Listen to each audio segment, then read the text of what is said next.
Welcome to Becoming Limitless. This is the podcast for entrepreneurs who want to optimize their brain and their body with biohacking. I'm going to teach you how to eliminate brain fog and upgrade your health so you can have more productivity, energy, and growth in your business. I'm your host, Tanessa Shears. Let's jump in. Welcome back to the Becoming Limitless podcast. I'm excited to have you here. I've got a great episode for you today. Things are going so well over at our home. We just put up our holiday Christmas tree last weekend, and it was so fun because my daughter, she's almost 3 right now, Hannah, and she is so into Christmas. She's like, it's Hannah's Christmas, Santa's coming soon, and like everything has to be Christmas music and Santa and the tree. Oh my gosh, she just stands on this tiny little step stool in front of the Christmas tree and redecorates it over and over, takes all the decorations off, puts them back on. It is absolutely adorable. I love watching. Kids have made Christmas so much more magical again. I am so thankful for that. But we are talking today about Fitbit versus the Oura Ring. Which is the best wearable tech for you? I get this question on Instagram probably at least once or twice a week. You know, I'm checking out a Fitbit. What do you think of it? What do you think of the Oura Ring? What's best for sleep? What do you think about the Apple Watch? I get questions like this all the time. So I thought I would just do an episode where I summarize all of my thoughts on these different devices. And why do I always recommend that we have a way of tracking our sleep? I think it is essential. It is the equivalent of like, can you imagine if you went to the mall and grocery shopping and you went throughout your week and your month and you were just swiping your credit card, but you had no way at the end of the month to access your online banking. So you have no idea how close you are to your credit card limit, how much room you have to spend. Should you start budgeting? Are you over budgeting? You have no clue. If you can't access your online banking, you wouldn't know how much money you had in the bank, right? Well, I think that wearing a sleep tracker, whether it be an Oura Ring or a Fitbit, is like online banking for your brain, because when you wake up in the morning, your brain just doesn't print out a reading and being like, you know what, great job, you got enough sleep, but your deep sleep was a little lacking. Like, we don't have that, right?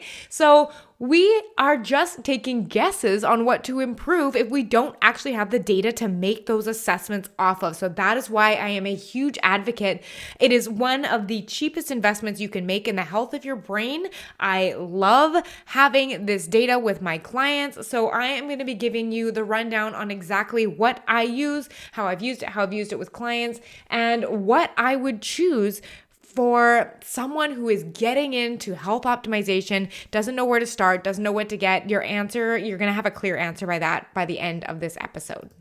So the 2 devices that we're going to be putting in the face-off today are the Fitbit Luxe, which is a device that's been out probably about a year now, and it has been an upgrade to the basic Fitbit model, which you may have heard me talk about in old episodes, which was the Fitbit Inspire Heart Rate 2 that I had.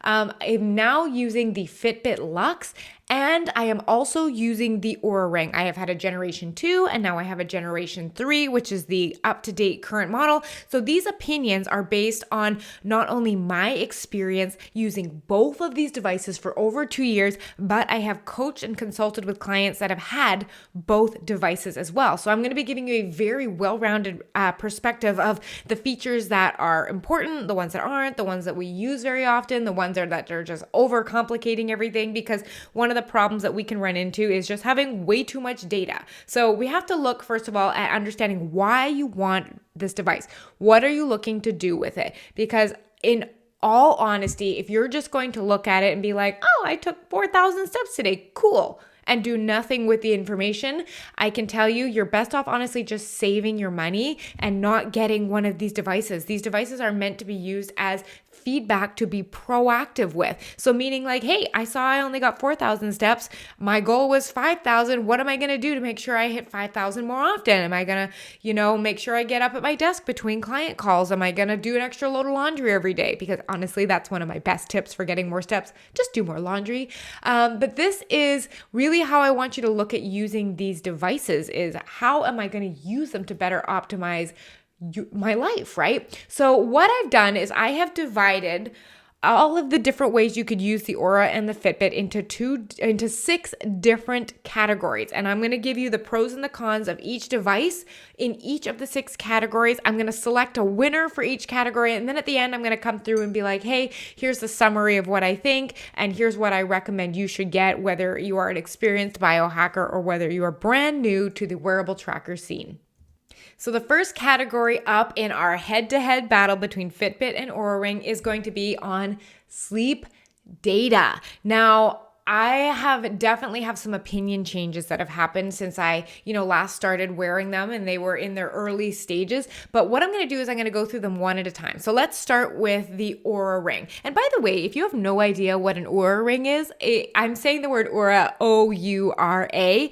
Give it a really quick Google and you will see that it is basically a ring that has many of the smart tracking functions that a lot of the wearable trackers that we wear on our wrists do, right? So when I talk about an Oura Ring, it's literally a ring that's tracking everything versus the Fitbit, which goes on your wrist. I think I should say that. I mean, it feels like it's obvious for me, but I'm also in this world all the time. So with the Oura Ring, here is what the data provides as far as the Oura Ring. You get a sleep cycle graph, which is called a hypnogram, meaning you get a graph of what sleep stages you were in at what time.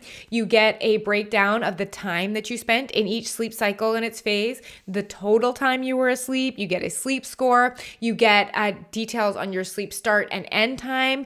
You get your average and lowest sleeping heart rates. You also get to see a graph of what your sleep heart rate did over the night, which I think is pretty cool. You can see your sleep efficiency. So basically you're looking at, how much of the time that you were in bed were you actually sleeping. You are getting a score that is giving you a restfulness indicator, meaning like how much were you tossing and turning. And it also does that. It gives you a movement graph and shows you every time you rolled over or if you were really active in your sleep. Oura is unique in that it gives you the sleep latency. So it tells you how long it took you to fall asleep, right? And all of these are going into your sleep score. They're all contributing to it. You get a timing score, which is actually pretty cool because we know that in order to optimize your circadian rhythm, you want to be going to sleep and waking up at approximately the same time, give or take, 30, 45 minutes. So Oura actually does look at those times and factors that into your sleep score. And it also provides a bedtime target based on your previous night's sleep and your general habits and routines. And it gives you a bedtime window of an hour to 45 minutes, which I also like. It makes it really clear on if I want to get my best sleep, I should probably be in bed by this time, right? Like I said, you get a heart rate graph that shows what happened during the night because the faster your heart rate can drop during the night, the more time you spend in recovery. So it gives you tips and tricks on how to read and analyze that data, which is kind of cool. And it also tracks your naps and adjusts your sleep and readiness score. So if you have an afternoon nap of like 30 minutes, it'll say, great, we're going to tack that onto your total sleep time. We're also going to bump up your sleep score and we're going to bump up your readiness score. So those are really cool to be able to see on hand. And I will say, I used to really dislike the Oura sleep tracking. I know, shocker, right? This is opposite of what you hear everyone talking about. But they have recently, and I mean super recently, as in the last 2 weeks, have updated the sleep algorithm. And I finally find that it's not absolutely awful. And here's why I say that. The average person spends between 15 to 20% of their night in deep sleep, deep restorative sleep that helps us physically and mentally recover, right? Well, whenever I'd wake up in the morning and look at my Oura Ring graph, it tells me I get 50% of my night, 45% of my night. 4 hours of my night spent in deep sleep, which I don't think that I have this superhuman ability for deep sleep. I literally just think that Oura is not correctly reading my body stats because those are just ridiculous numbers. So I have never actually taken Oura Ring very seriously on my sleep for that reason. My sleep scores always felt very overinflated, and that really bugged me because I was like, well, how am I supposed to know how I'm actually doing if I don't trust the data coming out of it? I mean, who gets 50% deep sleep? Like, that's just silly.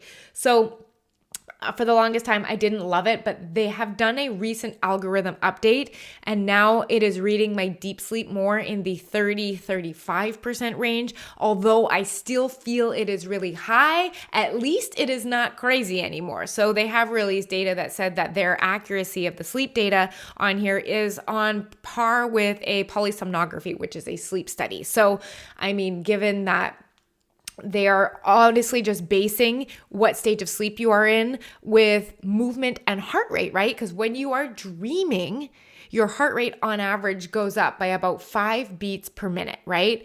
And when you are in light sleep, there's likely going to be more movement. And when you are in deep sleep, there's a very low heart rate and low movement. So it takes those two factors, puts it into the algorithm, and spits out what phase sleep it thinks you're in.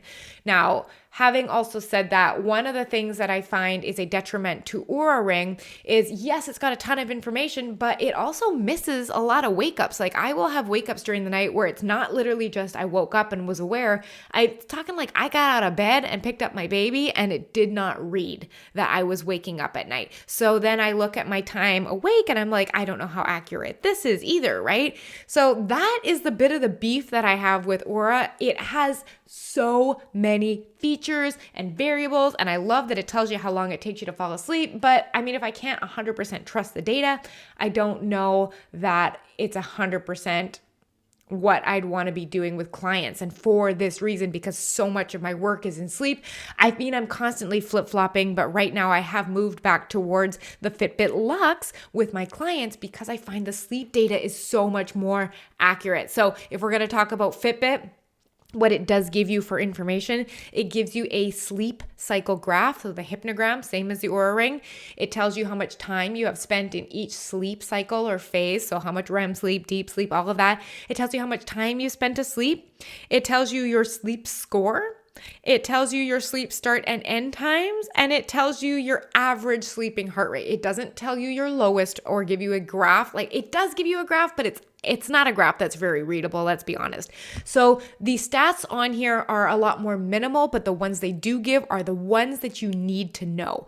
Fitbit also does track naps, but I find that it is not as sensitive as tracking naps, meaning that I usually find the nap has to be pretty significant, like 45 minutes or more for Fitbit to pick it up, and it does not factor it in to your nighttime score at all in terms of your sleep score. So once I am now looking at Fitbit versus Oura, when it comes to sleep data, I would say that in my opinion, Fitbit wins, even though I know there's going to be a lot of Oura Ring lovers out there that are like, no, this is the best. But I mean, if it's not picking up wake ups and it's way overestimating my sleep score, my sleep, how accurate actually could it be relative to, I find the Fitbit never misses those ones that I wake up for. And I always check back and I cross-reference and I'm like, yep, I remember that wake up. I remember that wake up. It tracks, it's just better in general. The other thing I find that the Oura Ring does is sometimes when I'm reading at night, and a lot of my clients have said this, if they're reading or watching TV, the Oura Ring will just assume they went to sleep.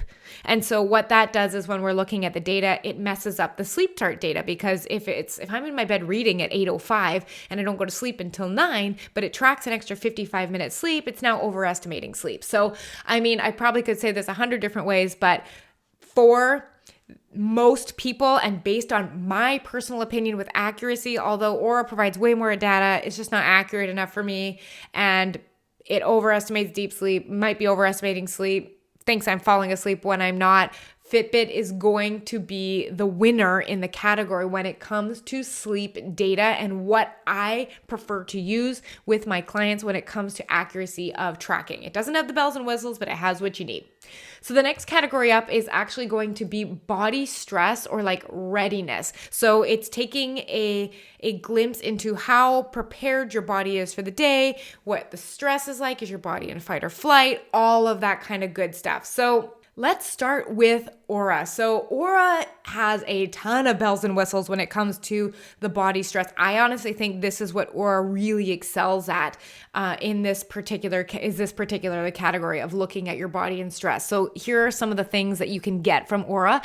You can get your sleeping body temperature. You can get your body's stress score, which is a nighttime heart rate variability, or HRV. So this is basically a measurement of how in in fight or flight your body is. So when you have a lower heart rate variability or an HRV score, your body is more in fight or flight.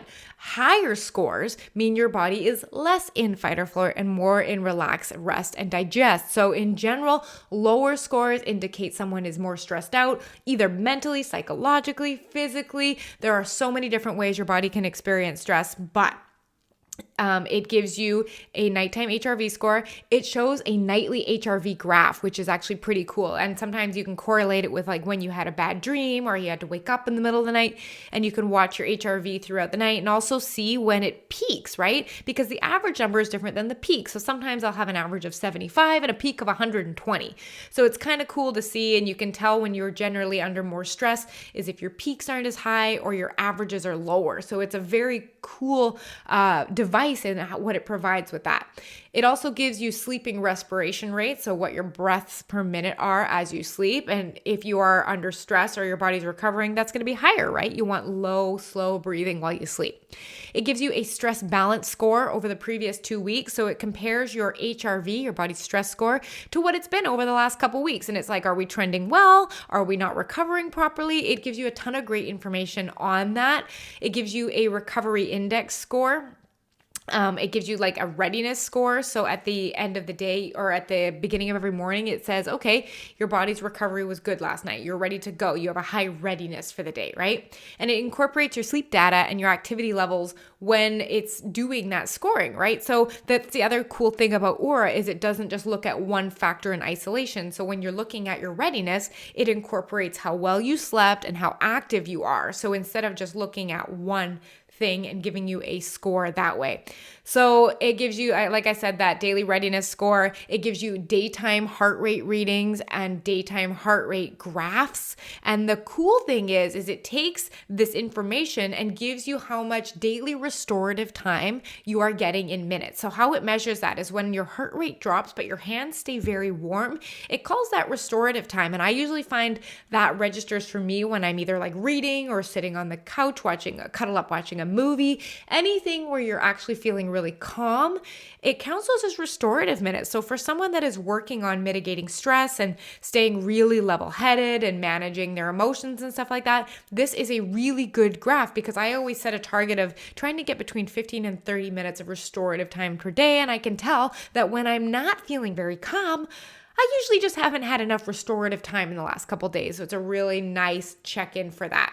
Oura has also just upgraded their app and their device so that it can do breathing regularity and oxygen sensing. So it can tell you if your oxygen levels are dipping at night or if you are getting breathing irregularity, which may just be a red flag for you to go and check that if you're getting those drops or you have low oxygen levels during the night, maybe your mouth breathing, or maybe you're struggling with sleep apnea, or you're snoring, or you have allergies. So there are so many different things that this can give you as a flag to look into. Now, when it comes to body stress and Fitbit, they have definitely stepped up in the last couple of years. They have a lot more variables that they now measure, which is great. However, it is still in very limited information phases. So what it does give you is it gives you a body stress score. So you wake up and it gives you like a rating from 1 to 100, 100 being really low stress, 1 being very high stress.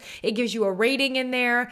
Not really sure what you're supposed to do with that, the number, but what it does give you is the opportunity to indicate like I'm feeling calm right now, I'm feeling neutral, I'm feeling anxious, I'm feeling happy. Like it gives you different places to enter how you're feeling in the moment so that you can kind of correlate it with the rest of your data, which I guess is kind of cool. It gives you a daytime resting heart rate graph and daytime heart rate reading. So you can kind of see what your heart rate is when you look down at your watch. Fitbit also gives you a daily readiness score, but it requires you to pay for the premium to access it. So a lot of these features that I'm going to be talking about here are on the free version of Fitbit. So I have not personally turned on my free subscription yet with Fitbit, but it does allow you to see daily readiness scores.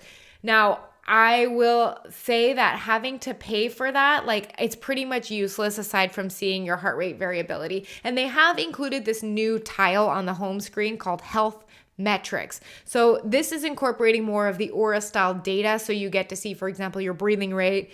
Oura now lets you see heart rate variability with most of their models. Specifically, we're talking about the Fitbit Luxe right now. It allows you to see skin temperature. It allows you to see oxygen saturation levels and like when those are out of range. So for example, if your body's not delivering oxygen very well, it lets you see resting heart rate data. But the problem I have with this is it only lets you see it for the last 7 days, which I think is absolutely ridiculous. You cannot scroll back and get data if you aren't writing it down and or you're not like tracking it of some way. You have no idea how to look at your HRV over time, because HRV and a lot of these stress scores, they're only useful when compared to a 2 to 3 month running average. But if you can only see the last 7 days, this is not very good information. So you pretty much have to manually write it down, because Fitbit doesn't even actually let you export your any of these data, your skin temperature, HRV, oxygen saturation. It is like locked on the device and within the app, because you can export so much of the data on Fitbit, but they just haven't updated the software yet for you to be able to do that. So it's pretty much useless unless you're going to go to the effort of writing it down alongside all your notes all the time. So it's useful, but not really that useful. And like I said, a lot of these need to be looked at as trends over time, not isolated in a week. So it's useful if you track it, but otherwise it's kind of just interesting. So in the category of body stress, my choice, my vote goes to Oura Ring. So right now you're kind of seeing like, hey, if I'm looking for one of these devices and I want to get it for sleep data, maybe you want to get the Fitbit. But if you're like, I really want to tune into proper graphing and looking at restorative time and HRV properly and trending and how it's comparing to my averages, you're gonna want to go with the Oura Ring. But who knows? In a couple of years from now, Fitbit might step up their game a little bit more, and they might fill in some of the holes that I've identified when working with this device with clients. So the next category we're gonna go head to head in is as a step counter. So these both have the ability to count daily steps, which is really handy. Oura, again, in their graphing capabilities, looking at trends, comparing different components of the features on the rings is fantastic. So it gives you weekly or monthly or yearly step counts. It gives you bar graphs. You can look at trends. Oh gosh, it's wonderful that way. Weekly step count averages, and it also shows the estimated difference that you've traveled.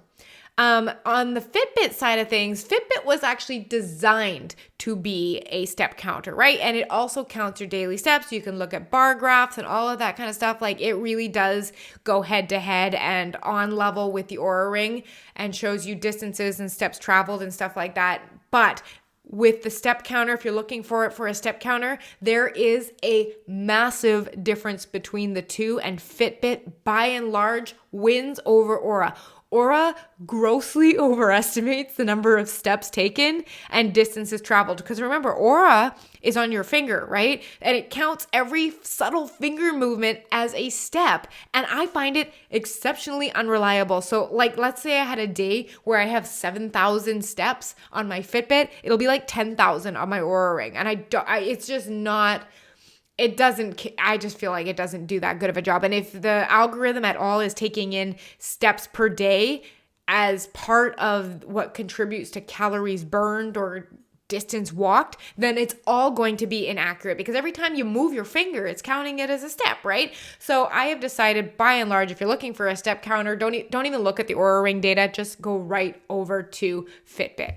The fourth category we're going to talk about is going to be activity and exercise. So how do these devices compare? So if we're talking about Oura Ring, it's just good to know off the bat that while they are trying, Oura is not designed as a workout tracker. They have made a lot of improvements over the last year to help them gain a bit of foothold in the whole activity and exercise category. Like what they have recently done is the Ring can now auto detect certain workouts. So it can detect walking. It can detect running. I think there might be one other one, but in general, it has those auto detection features on there.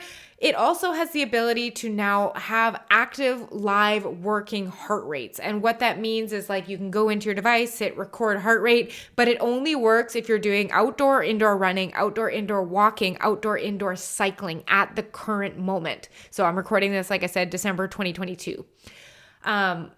Is that really helpful? Maybe. It's a step forward, right? But in general, like I find it's not the best workout tracker in the world because it is so bulky. A ring, I find it takes up a lot of space. They have not come out with a very thin design at this point. So I do find I have to take it off during most of my workouts. If I'm going for a walk, of course, I'll leave it on, even if I'm just sitting on my spin bike. But as soon as you need to hold anything in your hand, whether that be a TRX or dumbbells or anything like that, it's awkwardly bulky, and I find it scratches so easy. Like Oura will even say, don't wear this during weight training. And that's pretty much the majority of the exercise training I do. So it kind of makes it not as useful, so to speak. But other things that Oura does is it will send you a text alarm if you haven't moved enough in the last hour. And these are all settings, of course, that you can turn on or off. It gives you an activity or calorie goal to work towards every day based on your readiness score, which is actually kind of interesting. So if you have a really good sleep and your HRV is good,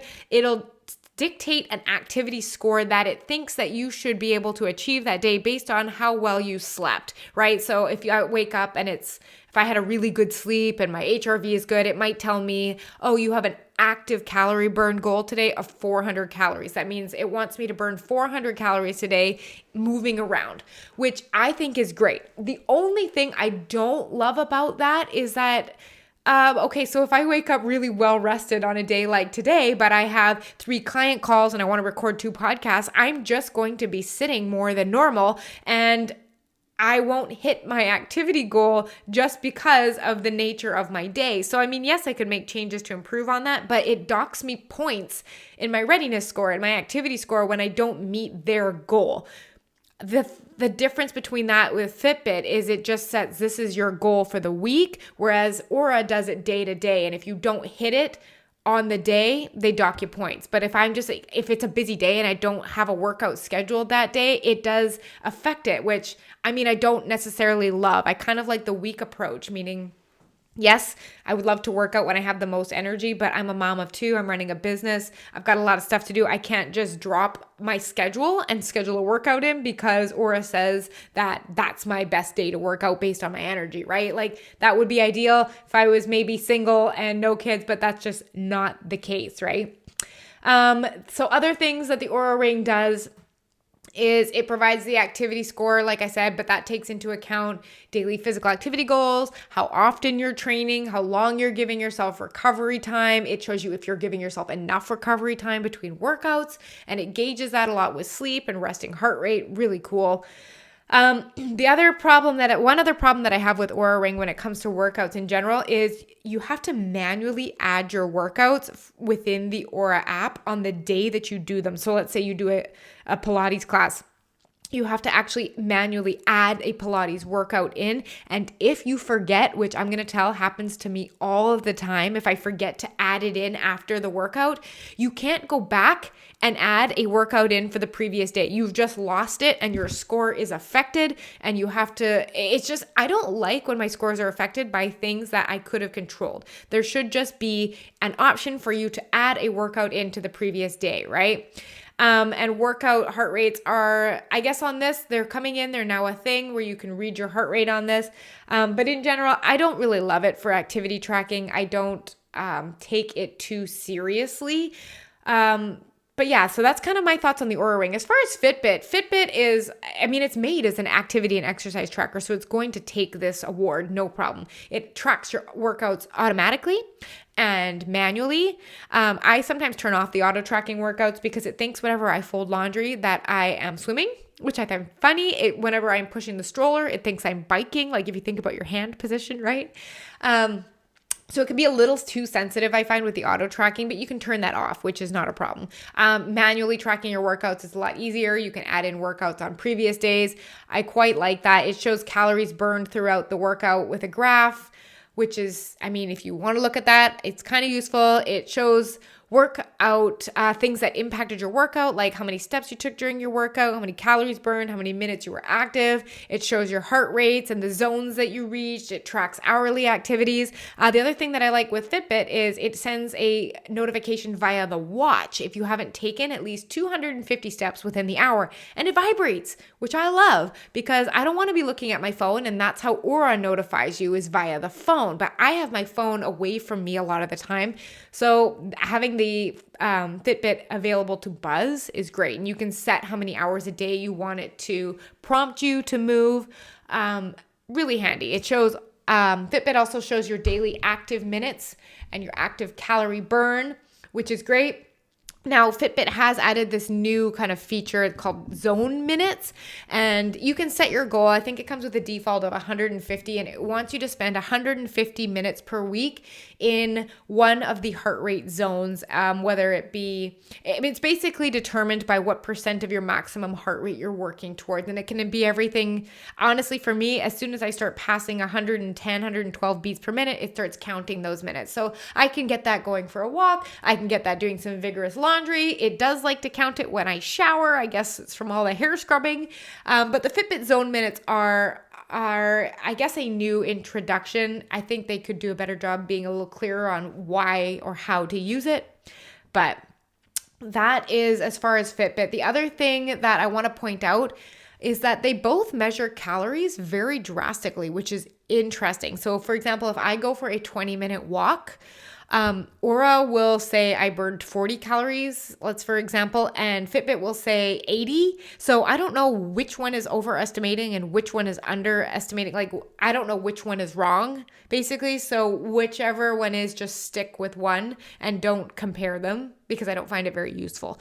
So in this category, like I said, there is a clear winner. Fitbit was designed as an activity tracker. Oura was designed as like a recovery tracker. So actually that is how I use them. I use Oura to track my body's stress and recovery, and I use Fitbit for more monitoring what's going on with my sleep and my exercise. So like I said, I pair them together. Although they both have all the functions, I would definitely say in this category, Fitbit by far takes the cake on this one. So our fifth category up that we're evaluating is cycle tracking. So we're talking about your menstrual cycle here.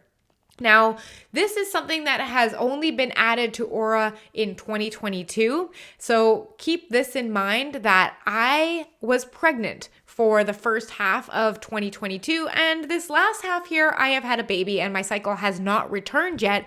So I am going on a lot of feedback from clients with both of these devices and also just poking around in the app. I haven't actually been able to use it for myself yet. So keep that in mind.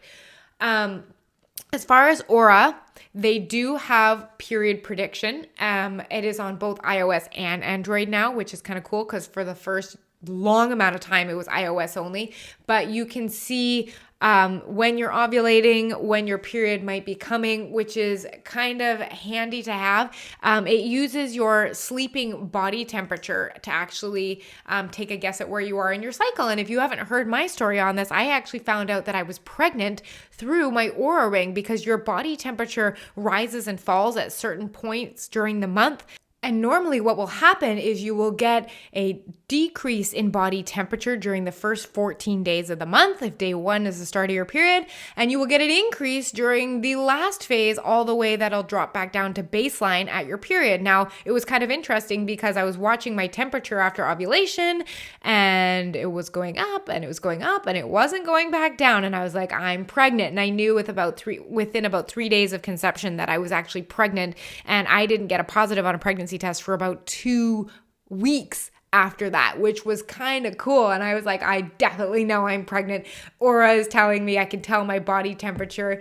So that was kind of a really cool experience in general. But One of the things that I didn't like, however, was there was no option to indicate pregnancy on Oura Ring. And so pregnancy, it affects everything from your sleep to your HRV, to your stress scores, to your ability to be active. And so the only option was really to like put rest mode on, but then you don't get some of your stats when you tell it you want to be on rest mode.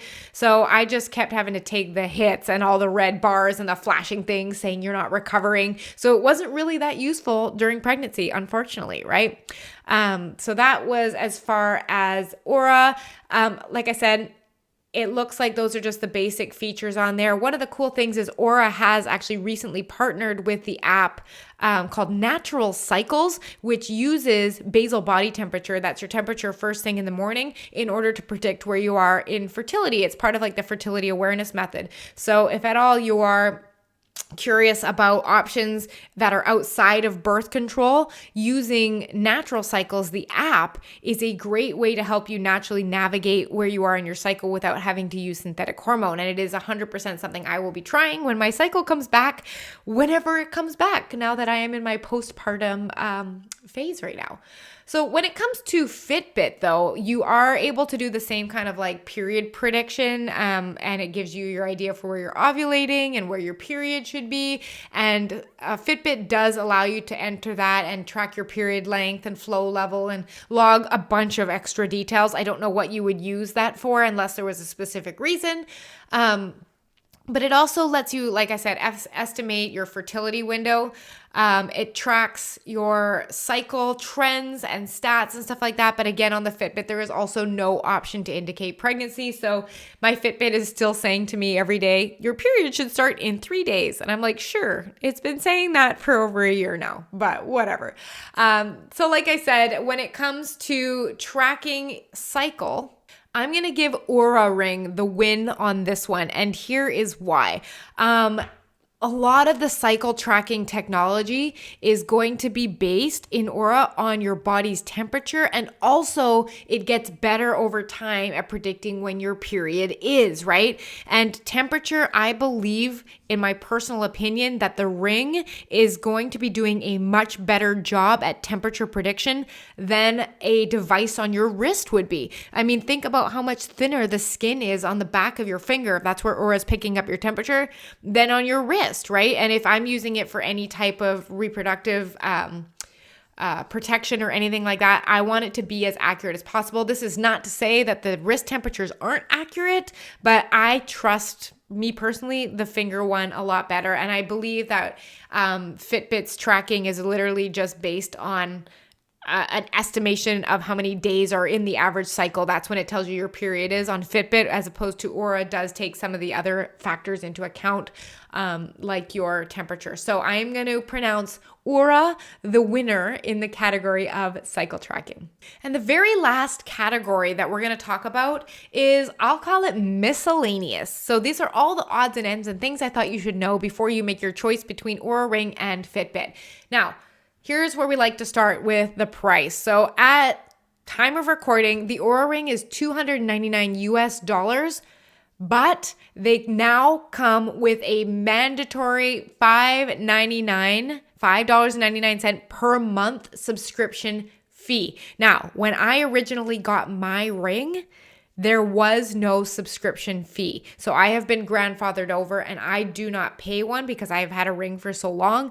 But they then all of a sudden graduated to, okay, you get 6 months free subscription and then you get to pay the subscription. But just recently, they almost axed the subscription discount altogether. So if you buy a ring now, you're pretty much paying $5.99 right off the bat. And they straight up say on their website that the subscription is the product, not the ring. So if you buy a ring, there is literally zero useful data without the subscription. So what this means is after you spend your $300 US on a ring, expect to be paying $6 US per month, as long as you want a ring that is more than a decoration on your finger. I did not like this at all for the price of a ring. Like, keep in mind, I'm in Canada. That's like a $450 ring that is absolutely useless without a $10 a month Canadian subscription attached to that. I really didn't like this model change that they made. I don't personally know if I would continue paying for Oura anymore if I had to pay the subscription fee. I think I would have probably opted out a long time ago. Which is unfortunate. And that's another reason I've moved away with it with clients is like, I don't want to saddle my clients with a subscription fee for the rest of their life in order to keep up with these healthy habits. Like I want them to be able to use and read the data as long as they want and as long as they need, not just while they're in coaching with me, right? And I want to make it as accessible as possible, right? So that is one big beef that I have with Oura. Another thing that is not useful at all is if you go to export their data, so you want to do some like third-party analyzation or like what I do with my clients, it exports their data in seconds, which is weird. So like if you're looking at like how many hours did I sleep last night, it'll tell you in seconds, which is not very useful and we can't really wrap our brain around it. And so you have to do a bunch of like calculations on it. It's just not useful at all, right? So they don't make it easy to export or actually use the data. One kind of neat thing, I guess, is it comes with a library of meditations and articles on sleep sounds and stuff like that. If you're into that stuff, it gives you very detailed graphs on the dashboard desktop. So you can log into what's called cloud.ouraring.com and see all of your graphs all laid out quite nicely. And you can like say, okay, show me what my deep sleep looks like on the days that, and cross-reference it with, say, bedtime, for example. So you can do a lot of cross graphs like that, which is super neat. The other thing I love about Oura Ring is it can be put on airplane mode. So Fitbit, you can't do this. You cannot put it on airplane mode. But it is nice to be able to have the option. I'm a big fan of turning off all Wi-Fi and Bluetooth while we sleep at night. So this is an option that I absolutely love. As far as in the Oura category, again, the big thumbs down on this is their very poor customer service. So when my original generation 2 ring actually overheated on the battery charger, but I didn't know it. And when I took it off to put it back on, it burnt my finger really badly and I had giant blisters on my finger. And it took me 3 months to get a hold of them. And I'm not talking about get the ring replaced, because once I got a hold of them, it took a week to get the ring warranty replaced. But they wouldn't answer my emails for 3 months. And often I've had this experience on another occasion as well. And if you want to get a hold of them or, cash in on your warranty or ask about an extra charge or anything like that, like you basically have to take it to their social media and get angry on a post for them to even follow up, which is beyond frustrating in my opinion, based on the fact that you're paying so much for a ring and a monthly subscription and you can't even get an email back. So if you are worried about the ring or you want customer service, Oura might be something you want to steer away from.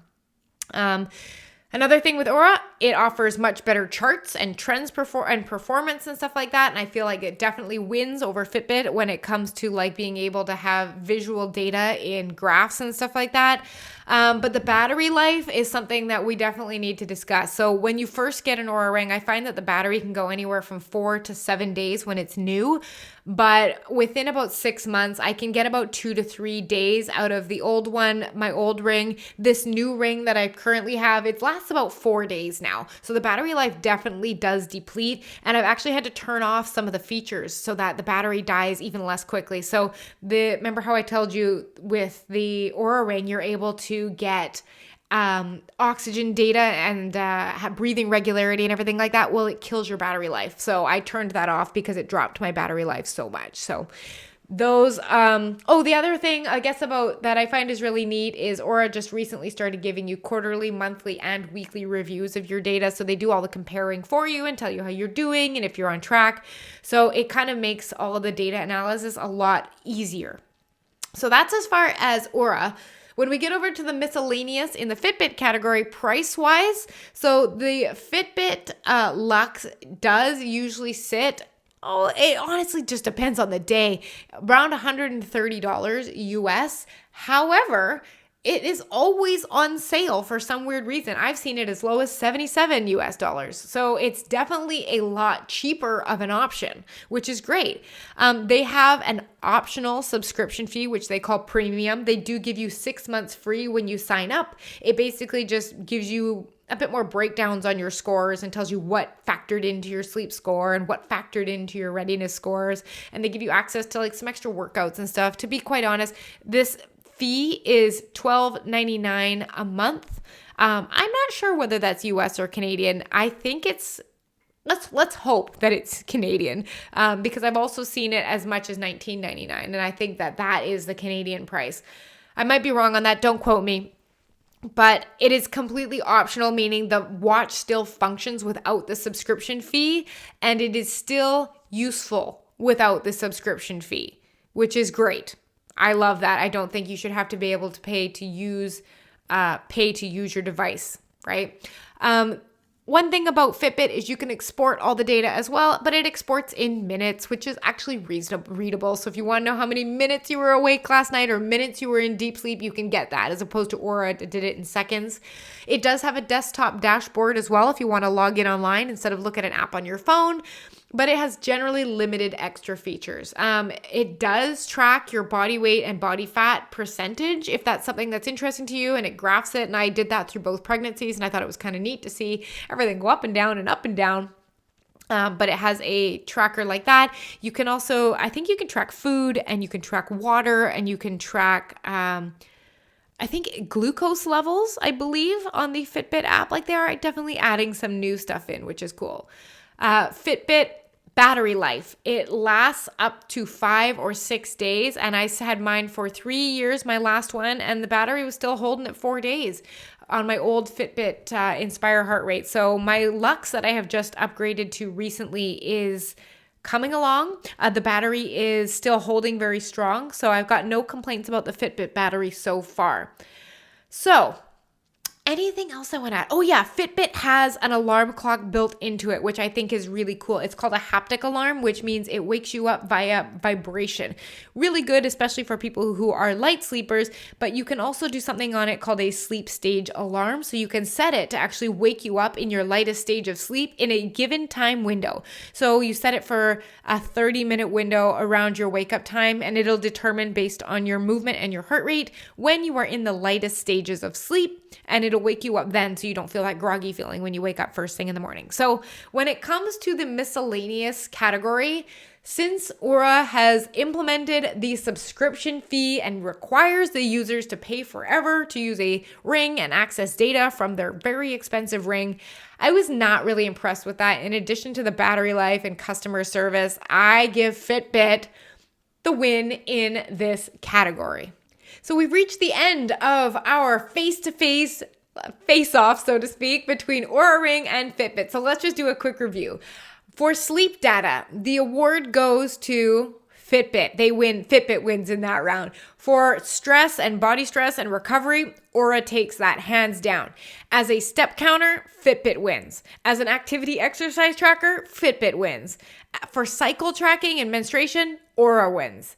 And for miscellaneous, I gave it to Fitbit. So the most important thing is when you're looking at this, in general, Fitbit does come out ahead, in my opinion, even though Oura has so much more information. Now, here's the deal. The average person that's looking to get one of these devices will never care about the data to the level that I do. This is my obsession. This is my passion, right? I chart it, I graph it, I export it, I use it all. So for me, or someone that is very into biohacking and knowing absolutely everything from how many times they breathe during the night to what their heart rate graph looks like in the morning and how it affects recovery. Like, if that is not your jam, the Fitbit Luxe will give you everything you need to do a great job at optimizing your health. So for the average person looking to better their health and get into the optimization game, I would honestly just go with the Fitbit Luxe. And like I said, it's going to depend on what you want it for. Now, I do get questions about other things, like what about the Whoop strap? What about the Apple Watches? In general, Apple Watches do a terrible job at monitoring sleep. I'm very sorry to all of the Apple users out there. I get that all the time. And I do find in general that their data misses a lot of stuff. It really overestimates REM. It overestimates deep. It very drastically underestimates time awake every night in my personal experience. And I've compared these devices and I've compared the data, right? And it's just like how I was able to say, oh, Oura really overestimates deep sleep. I've seen it. Apple and Apple Watches, they really miss out on time awake. So it doesn't really give you much of a good idea. And on top of that, you can't really export the data or do anything with it. You need to get a third-party app to interpret a lot of it properly. Just not a fan. I don't have any experience with the Whoop band, so I couldn't say more or less. I've had people that absolutely love it. Again, it's another one of those that is linked to a subscription service, however. But if you really are like, okay, now I've heard about these devices, I know which one is right for me, I'm going to make a decision on this, then you might want to check out episode 32 I actually did on this podcast. It's called The Quantified Self. And the whole episode is about how you can use your own data to evaluate your results and strategically decide how to be time efficient with your biohacks, right? Like how can I look at this data and determine this was good for me. I'm seeing increases in my sleep. I'm, moving more during the day. Like if you want to know the variables, like what they all mean and how I track them personally, then definitely go listen to episode 32. It's called The Quantified Self. And if in general you love this idea of tracking and you're just like, I just don't have the bandwidth to do all of this, then I would love you to reach out to me on Instagram, DM me at Tanessa Shears, or just head to tanessashears.com/call. And I want you to jump on a consultation call with me because this is the work I do with my clients. Like the point of being able to have this data is to be able to use that to close the feedback loop. So for example, oh, look at this. My REM sleep has really taken a hit. What's going on? Then I can look at the data and be like, oh, well, here are the main 3 reasons that REM sleep usually decreases. Are you having alcohol during the night? Is there any light creeping in your room? Are you running warm at night? Like I'm able to directly look at that and we input a change to test for the next week. And we come back and we're like, oh my gosh, look, you're getting more REM sleep. That must have been the solution. And the reason that that is so important is because if you just go on the internet and you're just like blanket applying all of the health hacks you learn, I mean, that could be a lot of work and managing and like which ones are working and which ones are not. You're busy. You don't have time to do 500 different health habits in hopes that they all kind of make you feel better. So by using wearable tech in the form of honestly either an Oura Ring or a Fitbit, I am able to zero in and be like, okay, we made this change for you. Like we lowered your bedroom temperature last week. Look at the quality of your sleep. It's increased. Great. That works. We'll keep it. And if we don't see the change, then we eliminate it and put a new health habit in. So I use Google Sheets. I export all of this data and I optimize how we can see it. So it's really easy to see when you hit your dream sleep, when you hit your deep sleep. Did we get long enough sleep? How is your body recovering after your workouts? Are you eating the right foods? Is it affecting your body's stress score, right? Because when we eat a lot of junk food, our body experiences that as stress, right? So my job is basically you outsource your health data analyzation for me, and I come in as a consultant and say, here's what I see. Here are the habits I think you should change first because they will have the biggest result on your energy, on your clarity of thinking, on your performance, right? Because you want to be showing up consistently and clear at your desk so that you can be in high performance, so that you can grow your business faster, so that you can be highly productive. You can get your stuff done, wrap up at the end of the day, turn your brain off, and go enjoy time with your family or your kids. Take your dog for a walk, do some hobbies, right? Like not feel like you're tied to your business and anxiety and stress and rush and overwhelming to-dos all the time, right? It's about living a holistic, well-rounded lifestyle where your health is as important as your business, and it is not something that takes time from your business, but something that supports your business, right? That is the work that I do as a health consultant with my clients. If you want to be one of my clients, I would love to meet you. Let's have a consultation, no strings attached. Let's just talk. Let's just see what you want to work on. Is that something I can help you with? And we can make a decision to go from there. So to do that, jump into my DMs on Instagram at Tanessa Shears and just let me know what you're up to, or you can click the link in the description of this episode. It's at tanessashears.com/call. Book in a free consultation call and let's talk about working together and helping you become limitless. I hope you have an absolutely fantastic week, and I hope this has put your decision, Fitbit or Oura, to rest so that you can start becoming limitless. I'll talk to you soon. Bye. Learn something new in this episode or feel inspired to take action? I'd love for you to share it with a friend and leave a review. Your review will help one more entrepreneur feel healthier, more energized, and focused. If you feel good about helping a friend or a fellow business owner you've never even met, you are my kind of people. I'm excited to help you become limitless in the coming episodes.